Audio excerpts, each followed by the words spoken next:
video, we're going to look at the idea of rhythm and how we can change the rhythm, sort of change the cadence in our shots to make our combinations a bit more varied as well. So in the previous videos, all the combinations have had a sort of set the same beat: 1, 2, 3, 1, 2, 1, 2, 3, 4, etc.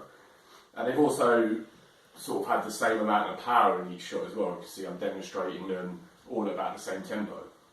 So the first thing we're going to look at is how we can change the tempo of our punches and also emphasise power really on the last shot. So if I say I'm doing number 3 and my first jab is really hard, likelihood is the person's going to back off, cover up, move away. But if my first jab's quite light, they might cover up and stay in place, which will then set up the further shots.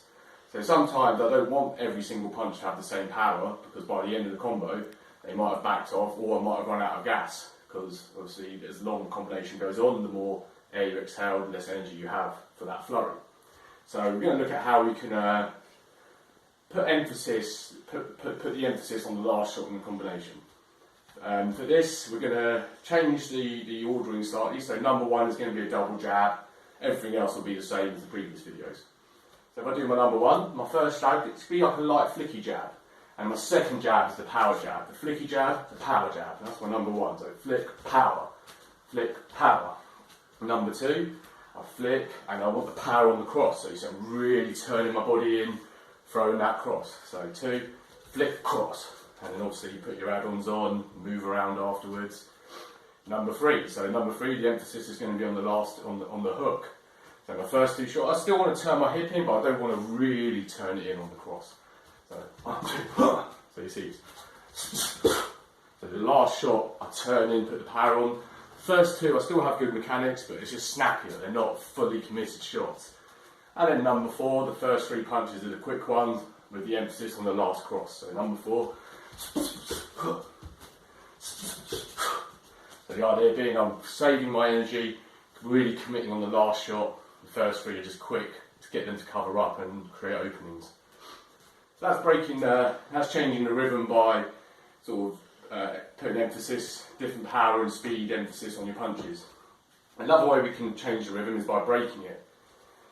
And to do this, we're going to use either a head movement or a foot movement. So say I do my 1, which is a double jab. If I was going to do some head movement, I throw 1 jab, if I do a little squat, then I throw the second jab. So rather than just 2 jabs, jab, squat, jab. You never know, that little squat, they might react to it, drop their hands, do something so the second shot can come through. Conversely, I can do that on the other punch as well. So my combinations 2, 3 and 4 would look like this. I jab, squat, cross, hook, that's the 3. My 2, I jab, squat, cross. Number 4, jab, squat, cross, hook, cross. So by breaking the rhythm, by putting the head movement in, you never know, they might react and drop their guard or create an opening. Don't have to do the squat, I could also do a little slip as well. So say I went jab, I could slip, slip, then throw my cross. Maybe I'll go jab, cross, slip, slip, hook, cross. So you can see I can put this broken rhythm. It doesn't always have to be after the jab, it can be after the jab, it could be after the cross. I could put some head movement in after the hook, so maybe on the 3 I go jab, cross, hook, roll, roll, then my last cross for the 4. So you can stick these sort of broken rhythm bits anywhere in the combo, but it's still 1, 2, 3, 4. I've just done a 1 and 2, 1, 2 and 3. Again, doesn't have to be head movements. I could do a little shuffle with my feet or a little pivot to create the same effect. So say I do my 2, throw my jab, then maybe I step, throw my cross. My 3, maybe I jab, cross, then I step, then I throw my hook. So I've broken the rhythm by adding in a bit of footwork in mid-combo. So that way you can, in your shadow boxing, rather than just slugging away with the same pace, same tempo, I can speed it up and introduce some more interesting elements. Take the same 4 combinations and get a little bit more out of them by adding these variations in.